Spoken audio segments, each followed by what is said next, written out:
Hola, mi nombre es Daniel Erlich, yo soy reumatólogo y vamos a ver la clase de artrosis, cuyo nombre más correcto es osteoartritis.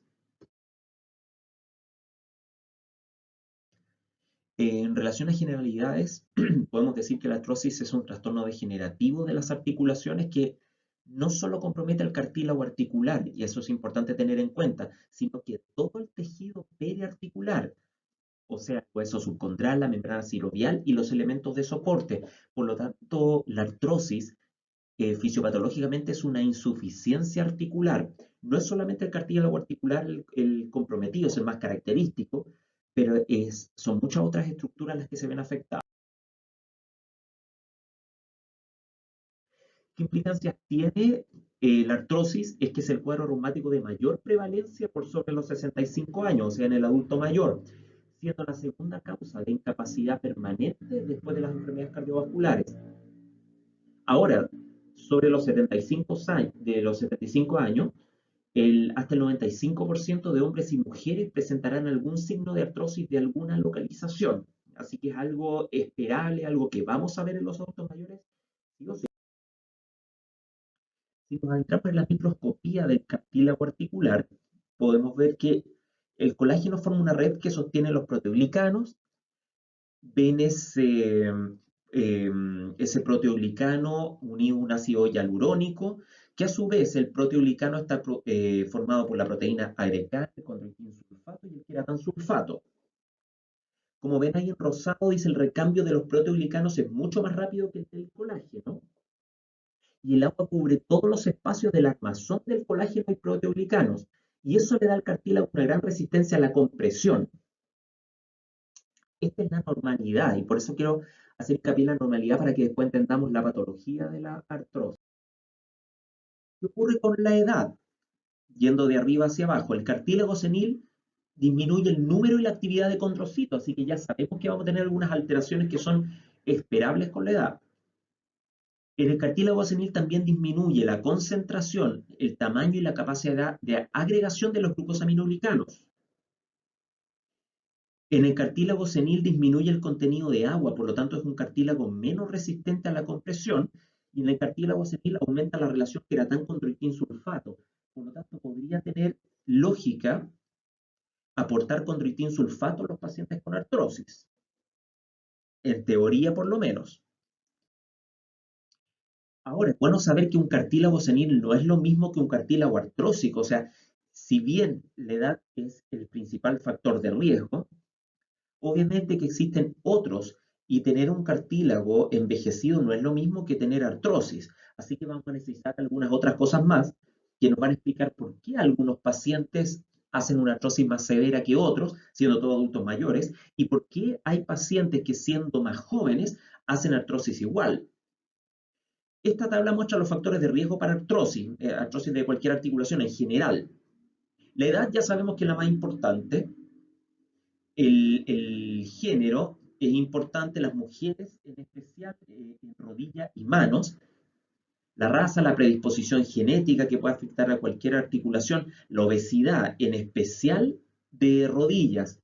Son especialmente sensibles las rodillas y las caderas a la obesidad por el peso que soportan estas articulaciones, el estrés mecánico, traumatismos articulares, y por eso que se ven en algunos deportistas que realizan algunas actividades que conllevan golpes repetitivos a las articulaciones, anomalías congénitas, artropatía inflamatoria previa, dice, y eso significa que cualquier paciente que tenga una artritis de cualquier tipo que no es tratada a tiempo, va a generar un daño tan grande al cartílago que va a generar una artrosis secundaria. Por eso son tan insistentes los reumatólogos en mantener a nuestros pacientes con la artritis de cual sea el tipo, bajo control, o sea, evitando la inflamación, porque eso lleva a daño articular irreversible cuando ya termina siendo una artrosis secundaria a dicha artritis. Pero también hay enfermedades endocrinas y metabólicas que pueden generar artrosis también. Yendo de lo micro a lo macro, a la izquierda vemos la edad, por un lado, que ya lo describimos, más otros factores de riesgo que generen estrés o injuria recurrente, va a generar la liberación de enzimas del condrocito que van a degradar la matriz circundante. Luego se daña el cartílago, y como se daña el cartílago, como ustedes ven en la figura de al medio, se expone el hueso subcondral. Y al chocar de hueso con hueso, ya no con la protección del cartílago, el hueso, al ser injuriado, responde formando más hueso. Entonces, este hueso subcondral que se expone y roza con el otro hueso subcondral de la otra estructura de la articulación, se genera osteoesclerosis y excrescencias óseas. Finalmente, esas excrescencias óseas son los osteofitos, y los osteofitos no son más que una reacción del hueso ante una injuria mantenida. Y esta osteoesclerosis, por este hueso subcondral expuesto y sometido a injuria, es lo que genera la esclerosis subcondral. Estas dos alteraciones las vemos en la radiografía, por eso son tan importantes entenderlas. Ahora, la disminución de espacio es una disminución no uniforme. Como ven acá en la radiografía, se observa una artrosis de rodilla. Si ustedes pueden ver hacia medial, pueden ver abajo en las flechas verdes, la primera flecha verde a la izquierda, una esclerosis subcondral. Se ve más blanco, digamos, más radiodenso, y esa es la esclerosis subcondral. Y la flecha de más a la derecha muestra los osteofitos, estas excrescencias óseas. Y si ustedes se fijan, hacia medial se ve disminuido el espacio. Y se ve disminuido el espacio porque ya el cartílago se vio dañado y por lo tanto el cartílago lo que normalmente hace que veamos como si un hueso estuviera separado del otro en la radiografía, pero que efectivamente están en contacto con el cartílago articular, que como es radiolúcido no se ve en la radiografía y parece que hubiese ese espacio. En este caso, como el cartílago está dañado, parece que se juntara, ahí como ven el cóndilo medial con el platillo tibial medial. Sin embargo, si ustedes se fijan hacia lateral, el espacio está conservado. Y esto es muy común en las artrosis de rodilla y de cadera, que son una disminución de espacio no uniforme, o sea, un lado más que el otro. ¿Por qué? Porque como hay factores mecánicos que tienen que ver con el peso del cuerpo, depende qué lado cargue más el paciente para que se dañe. Así que es importante esta disminución no uniforme del espacio articular. Tanto es así que si vemos una artrosis de rodillo o de cadera donde la disminución del espacio es uniforme, o sea, tanto a medial como a lateral, igualmente disminuido, o es una artrosis muy avanzada, o ojo, puede ser una artritis detrás, puede haber una artritis detrás que generó una artrosis que afectó a ambas partes por igual. Así que normalmente las artrosis común y corriente, las típicas, las primarias, donde de cadera y de rodilla, donde hay alteración en relación al soporte del eje del peso del cuerpo, se va a ver afectado un lado más que otro. Estamos hablando de la misma articulación medial lateral, un lado más que otro. Y si se afectan las dos, uno es una de las cosas que pueden hacer sospechar que hay una artritis detrás y que dañó la articulación completa. Ya no tiene que ver con el peso del cuerpo. La artrosis entonces se clasifica como primaria o secundaria. La primaria es localizada cuando afecta a una o dos articulaciones y la generalizada a tres o más articulaciones. La generalizada se presenta principalmente en mujeres perimenopáusicas con un fuerte componente genético, probablemente asociado a factores hormonales e inmunológicos. En la mayoría de los casos los pacientes tienen algunos síntomas, después se les pasa, o sea, la verdad no siempre consultan a tiempo. Y generalmente, como estamos hablando de tres o más articulaciones, generalmente estamos hablando de manos. Y ahí las deformidades de los dedos que vamos a ver en alguna foto después, no tienen gran repercusión funcional y los pacientes pueden tener mucha deformidad de interfalangias proximales y distales, pero la verdad hacer una vida normal si es que uno les controla el dolor. Ahora la artrosis secundaria, la causa más importante es la traumática, o sea, si tenemos una artrosis que no nos calce, que no es esperable en una persona, tenemos que saber si hubo un antecedente traumático en dicha articulación. Las otras causas son artritis, como artritis séptica, cristal, artritis reumatoidea, la hemartrosis de la hemofilia, o sea, cualquier artritis, si no la tratamos a tiempo, puede generar una artrosis secundaria.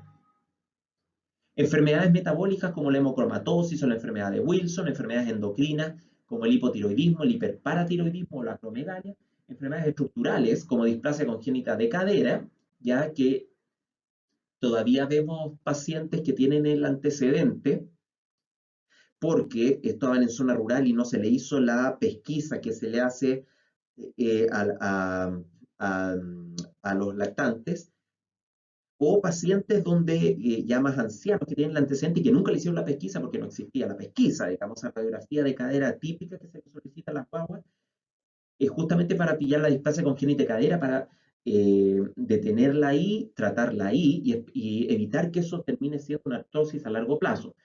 Y otras causas como amiloidosis e inyecciones intraarticulares de corticoides, o sea, las infiltraciones, por eso hay que cuidar las infiltraciones. Ojalá no hacer más de 2 o máximo 3 al año en una misma articulación. La clínica de la artrosis es una enfermedad de inicio insidioso, de lento desarrollo y que genera un dolor de características no inflamatorias, con una rigidez, generalmente una rigidez matinal menor de 30 minutos y con algún grado de limitación de la movilidad. El perfil del paciente suele ser de mayor de 40 años, excepto las artrosis secundarias. Si hay alguien de 20 años que tuvo un traumatismo importante en una articulación, puede tener una artrosis en dicha articulación. Y hay un ligero predominio en las mujeres. Entonces, poniendo este cuadrito verde que ustedes ven abajo, primer punto clave, sospecha de artrosis secundaria, cualquier paciente menor de 40 años. Ya ahí hay que empezar a sospechar. Si decimos que la artrosis, la mayoría de las veces mayores de 40, si vemos un paciente o una paciente con artrosis siendo menor de 40 años, tenemos que pensar que pudiera ser una artrosis secundaria. Primera pista para sospechar artrosis secundaria. En segundo lugar, ¿cuáles son las articulaciones más afectadas? Primero están las rodillas con un 40%, las manos con un 30%, caderas con 19% y columna con 15%. La artrosis respeta los hombros, muñecas, tobillos y codos. Por lo tanto, otra pista, si ustedes ven a alguien con artrosis de hombro, de muñeca, de tobillo, de codo, ojo que puede haber causas secundarias detrás. Lo más importante de saber cuáles son las zonas más afectadas por artrosis es darse cuenta que cuando hay otras zonas que no son las comúnmente afectadas, justamente tengo que pensar causas secundarias. Entonces, el segundo tip para pensar en artrosis secundaria es cuando esta artrosis compromete un lugar que no es el habitual, hombros, muñecas, tobillo y codo, por ejemplo. El dolor es el principal síntoma, empeora con el movimiento y mejora con el reposo. Es raro tener dolor nocturno o en reposo, aunque igual se pueden ver tanto en artrosis avanzadas como en brotes inflamatorios. Ojo, como brotes inflamatorios, porque estamos hablando de que la artrosis es una enfermedad sistémicamente no inflamatoria. Ya microscópicamente hay un componente inflamatorio, pero no eleva la VHS ni nada de eso. Entonces, ¿qué se refiere con brotes inflamatorios? Muchas veces puede ocurrir que hay fragmentos de cartílagos que se desprenden de una articulación dañada y por lo tanto generan una reacción de cuerpo extraño y generan una pequeña inflamación localizada, que el paciente lo siente y es una articulación caliente, ¿ya? El aumento de temperatura. El origen del dolor está en las proliferaciones óseas, los osteofitos, presión sobre el hueso expuesto, contractura e inflamación de partes blandas por liberación de mediadores desde la sinovial. O sea, si vamos a la nefroscopía, sí es un fenómeno inflamatorio, lo que pasa es que sistémicamente y clínicamente no lo es. Rigidez, siempre menos de 20 a 30 minutos de duración, aparece luego un periodo de inactividad y cede con el ejercicio, disminuye con el ejercicio. Limitación de la movilidad articular, generalmente secundarias a alteración de la superficie articular. Si hay daño del cartílago articular y el hueso choca con hueso, obviamente va a ser más difícil el movimiento. Pero también la fibrosis capsular que se genera en los pacientes con artrosis también disminuye la movilidad. Y además hay contracturas musculares y también hay topes generados por las excrescencias óseas. En relación a los signos, los aumentos de volumen que podemos ver especialmente en manos son importantes y muy característicos, especialmente estos osteofitos que en las interfalángicas distales se llaman nódulos de Heberden y los osteofitos de las interfalángicas proximales que se llaman nódulos de Bouchard. Son más frecuentes los de Heberden, que son a la vez más frecuentes de encontrar en mujeres con historia familiar de artrosis. Cuando uno ve un paciente o una paciente con nódulo de Heberden, le pregunta, ¿hay antecedentes en su familia? ¿Alguien tiene las manos como usted? Y la mayoría de las veces hay alguien en su familia con lo mismo, ya porque tiene un componente familiar, como habíamos dicho, que era la artrosis que afectaba a más articulaciones. Y también pueden haber crujidos que reflejan la irregularidad de la superficie del cartílago artrósico. Lo mismo, el roce de hueso con hueso genera estos crujidos porque ya no hay protección del cartílago, porque el cartílago no está indemne. Ahora, estos aumentos de volumen, sean los nódulos de Bouchard o Heberden, que son por osteofitos, son aumentos de volumen duros, no inflamatorios, generalmente no dolorosos, aunque a veces pueden doler, pero como les digo, sin signos inflamatorios, son duros. Las deformidades, contracturas y la inestabilidad articular son complicaciones ya más tardías. Pueden haber derrames articulares y con cierta frecuencia, y a veces pueden haber signos inflamatorios por lo que les contaba, sinovitis reactiva a fagocitosis de fragmentos de cartílago o presencia de cristales. Si ustedes ven la imagen a la derecha, un cartílago así de dañado es un cartílago que, perdón, una articulación con un cartílago así de dañado, es una articulación que obviamente al movimiento va a crujir, ¿ya? Entonces esto va a generar todo lo que ya hemos conocido. El laboratorio de la artrosis, la única utilidad que tiene el laboratorio de la artrosis es que el laboratorio de la artrosis debe ser normal. O sea, es útil para el diagnóstico diferencial, no para la artrosis misma. ¿Ya? El líquido articular, si llegamos a pinchar esta articulación, obviamente si hay derrame articular hay que pincharla. Si llegamos a pinchar esta articulación, entonces el líquido va a ser no inflamatorio. Y recuerden que un líquido no inflamatorio es un líquido con menos de 2000 células por milímetro cúbico, generalmente predominio mononuclear. Un líquido inflamatorio, más de 2000 células. Entonces, tenemos otras cosas para decir para sospechar artrosis secundaria. Aparte de los pacientes menores de 40 años, más si es varón, aparte de un compromiso en zonas donde no le esperamos, si hay compromisos sistémicos, síntomas sistémicos, fiebre, baja de peso, qué sé yo, otras alteraciones que hablen de alteraciones sistémicas, o hay alteraciones de laboratorio, hipercalcemia, VHS elevada, cualquier cosa que se les ocurra que no sea normal, podemos estar ante una artrosis secundaria. En relación a la radiología, ya hemos adelantado bastante. Primero está el estrechamiento de la interlínea.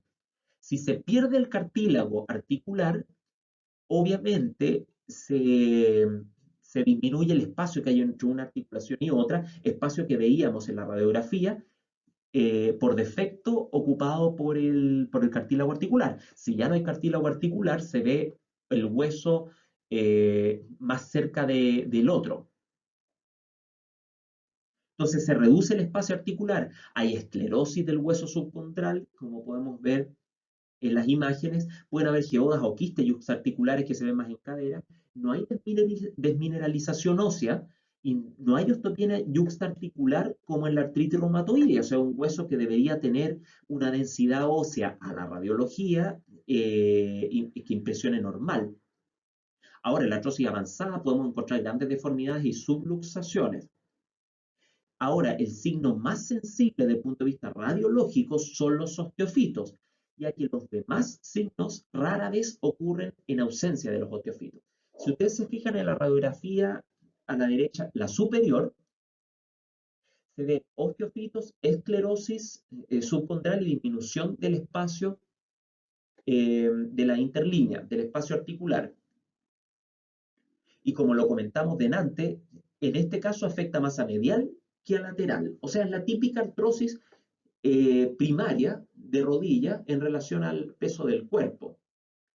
Mientras que la radiografía de abajo vemos justamente lo contrario, que es una disminución del espacio articular con esclerosis subcondral, pero de la zona lateral de la rodilla. Mientras que la medial la vemos bastante bien conservada. Por eso les digo, un lado sí y el otro no, en cadera y rodilla. Y eso es importante recordarlo. Ojo con, en estadios tempranos la radiografía puede ser normal. Además que pueden haber signos radiológicos de artrosis como osteofitos en pacientes asintomáticos de un 40%. Y es muy frecuente, la verdad, disociación clínico-radiológica en ambos sentidos. ¿A qué sentido me refiero? Hay pacientes que tienen una radiografía horrorosa con artrosis, pero no les duele ni le molestan.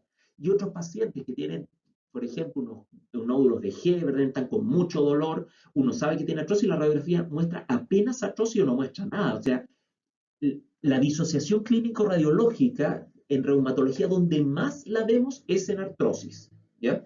Así que por muy fea que se vea una radiografía, en relación a artrosis no significa que el paciente le vaya a doler más, ¿ya? Ni el paciente que le duele más significa que vayamos a encontrar una radiografía más fea. Las formas más frecuentes, acá tenemos la artrosis de mano, que en rojo vemos cómo afecta a las interfalángicas distales, con disminución de espacio y osteofitos, vemos cómo afectan en azul las interfalángicas proximales, y también vemos cómo pueden afectar, abajo en verde, la articulación trapecio-metacarpiana, la primera carpo-metacarpiana, en lo que se denomina la risartrosis. Esas son las localizaciones: interfalangías distales, interfalangías proximales y trapecio-metacarpiana. Por lo tanto, no puedo esperar una artrosis de metacarpofalángica. Si ven ahí ustedes, la metacarpofalángica no la incluyen esto. O sea, metacarpofalángica se respetan en la artrosis primaria. Si vemos artrosis en metacarpofalángica, hay algo detrás. Cada vez que veo artrosis donde no espero verla, hay algo detrás. Y si ustedes ven artrosis de metacarpofalángica, eso es una artritis reumatoidea detrás, casi seguro. Acá vemos la gonartrosis o artrosis de rodilla a la derecha, como ven, disminución del espacio, en este caso hacia lateral, mientras que a la izquierda vemos una radiografía completamente normal para que se den cuenta, ¿ya? No confundan esa sobreposición de los platillos tibiales en la radiografía normal que parece esclerosis subcondral. No lo es. Es mucho más claro a la derecha, en la radiografía de la derecha. La coxartrosis o artrosis de cadera también responde al mismo patrón de la artrosis de rodilla como una articulación que soporta peso, en relación a que es una articulación que se afecta con disminución del espacio de manera no uniforme. La radiografía de la izquierda es una radiografía normal y la radiografía de la derecha se ve una disminución de espacio, pero ojo, arriba se ve la disminución de espacio, ¿ya? No hacia medial se ve bien, hacia arriba se ve la disminución del espacio. En relación al pronóstico, la progresión e intensidad de la artrosis son muy variables y en la mayoría de los casos evolucionan lentamente con periodos buenos y periodos malos. Incluso puede en algunas personas detenerse en artrosis de mano o rodilla. Es bastante difícil de predecir, la verdad. Por eso estos pacientes hay que ir viendo, controlándolo o decirle que consulte para un control si es que tiene alguna molestia. El pronóstico de la artrosis sometidas a intensa sobrecarga parece ser peor, mientras que la otra es de mejor pronóstico. O sea, en un obeso mórbido que con artrosis de rodilla o de cadera, obviamente va a tener peor pronóstico. El tratamiento de la artrosis tiene un tratamiento, como todo en medicina, no farmacológico y otro farmacológico. Ahora, el tratamiento no farmacológico acá es fundamental y en ocasiones puede ser el único tratamiento. Yo tengo muchos pacientes con artrosis que no tengo con ningún medicamento, solo con estas medidas no farmacológicas. En primer lugar, bajar de peso, especialmente para artrosis que se relacionan a ello, o sea, artrosis de cadera y rodilla. Se sabe que la obesidad aumenta entre 6 a 8 veces el riesgo de artrosis de rodilla y entre 2 a 5 veces el riesgo de artrosis de cadera. Sabemos, por otro lado, que las articulaciones pueden soportar 10 veces el peso corporal. Si no, pregúntenle a los que hacen parkour. O sea, ahí se nota que sí, estas articulaciones soportan 10 veces el peso corporal con esas caídas de gran altura, pero solo transitoriamente. Los pacientes que son obesos están sometiendo a sus articulaciones a varias veces el peso corporal normal, pero de manera permanente. Y eso lo hace tan destructivo. Así que bajar de peso es fundamental. Ejercicio, caminar, natación, el mejor ejercicio, y esto grábenselo porque hay que decírselo a los pacientes. El mejor ejercicio que podríamos recomendar a un paciente con artrosis es piscina temperada, hidrogimnasia, lejos. Y todas las medidas de fisioterapia, kinesiterapia, control con fisiatra, etc. Y el tratamiento farmacológico, hay medicamentos de acción rápida y de acción lenta. Los de acción rápida, típicamente el paracetamol, es una escala finalmente. Paracetamol hasta 4 gramos al día, se debe administrar horario, no SOS, el tramadol y los SAINES. Uno parte con paracetamol, pero muchas veces para los pacientes el consumo, la indicación de paracetamol es casi como un escupo en la cara, pues dice, pero ¿cómo me da eso si no me lo puedo comprar yo en la feria o la vecina me dio paracetamol? O sea, para eso vengo, oiga. Y los pacientes se enojan bastante si uno no les explica lo del paracetamol, porque el paracetamol es como, es como dar la impresión al paciente que el médico no sabe qué hacer con él o con ella y por eso le da paracetamol. Entonces, ¿cómo tienen que decirlo? Porque el paracetamol no es un gran medicamento para el dolor, es mucho mejor para la fiebre. Pero ¿cómo tienen que decirse a los pacientes? Yo le digo a los pacientes, si tengo que iniciar medicamentos, mire, yo le quiero dar paracetamol. El paracetamol no es un buen medicamento para el dolor, pero hay algunos pacientes que andan muy bien con paracetamol y es la primera escala. Si el paracetamol no funciona, probamos otras cosas. Pero como hay muchos pacientes que pueden andar muy bien solo con paracetamol, probemos si es su caso. Si no funciona, yo le voy a ajustar el tratamiento y se va a sentir mejor. En cambio, si uno no le dice nada al paciente, dice tome paracetamol y punto, el paciente se va a ir enojado. Ahora, si usted le dan al paciente 500 cada 8 o 1000 cada 8 de paracetamol, o sea, si le dan, por ejemplo, 1000 cada 8, o sea, le están dando 3 gramos al día y el paciente no ve ninguna mejoría, aunque la dosis máxima sea 4 gramos al día, no le suban. O sea, si con 3 gramos al día no funcionó, no va a funcionar con 4, no pierdan tiempo. La asociación de paracetamol con tramadol es bastante buena para casos más difíciles de manejar porque se potencian ambos, y los AINES, obviamente, queremos usarlo lo menos posible porque tienen un montón de efectos adversos. Hablamos que la artrosis generalmente es del adulto mayor, por lo tanto va a ser una mala mezcla porque lo más probable es que sea hipertenso, diabético, etcétera. Así que traten de dejar los AINES ese más que nada por periodos cortos ante situaciones de dolor intenso, pero no por ningún motivo permanente. Y los medicamentos de acción lenta, que también se llaman CISADOA, empiezan a actuar a las 4 semanas y ahí está la glucosamina, el controitin sulfato, el piascledine, el ácido hialurónico, etcétera. Y habíamos visto, según la imagen de la derecha, que en el cartílago senil aumenta la relación que era tan chondroitin. Por lo tanto, tiene lógica darle chondroitin. Sin embargo, por mucha lógica que tenga, los resultados son bien contradictorios porque, ¿qué es lo que ocurre? Se tiende a pensar que estos medicamentos protegen al cartílago, incluso que lo regeneran, pero no hay evidencia para eso. La única evidencia, como dice la última línea de esta diapositiva, la única evidencia más o menos clara al respecto para este tipo de medicamentos de acción lenta es manejo del dolor, no protección de la articulación ni regeneración de cartílago, solo manejo del dolor. Y eso es importante que el paciente o la paciente lo sepa. La glucosamina viene generalmente junto con el condroitin sulfato. El piascledine le encanta a los pacientes cuando uno le dice que en el fondo es una pastilla que trae aceite de palta y poroto de soya, pero tiene evidencia para dolor también. Mientras más natural, más le gusta al paciente. El ácido hialurónico tiene un efecto sobre los condrocitos que es un feedback positivo. O sea, le llamamos ácido hialurónico y este estimula la producción endógena de ese elemento por los condrocitos. Ahora, el ácido hialurónico hay que inyectarlo en el lugar y no es para nada barato. Así que estos medicamentos de acción lenta obviamente no están disponibles en los hospitales generalmente, porque obviamente si solo tienen evidencia para dolor, entonces usemos lo que está arriba, que es más barato. Ese es el único problema de estos medicamentos, es el precio. Porque la verdad son bastante seguros, bastante malos para dar efectos adversos, eh, pero el precio es la limitante. Pueden haber infiltraciones con corticoides, pero solo en brotes agudos, o sea, cuando hay mucho dolor, cuando se ha hecho todo para ayudar al paciente, el paciente sigue con dolor, en especial en gonartrosis, artrosis de rodilla, como situación puntual, pero no más de 1 o 2 veces al año por articulación, porque al final vimos que los corticoides son o pueden ser causantes de artrosis cuando son inyectados localmente. La evidencia del uso de infiltraciones con corticoides es a favor en pacientes que tienen derrame articular y sin sinovitis, con un número necesario a tratar de 1.3 a 3.5.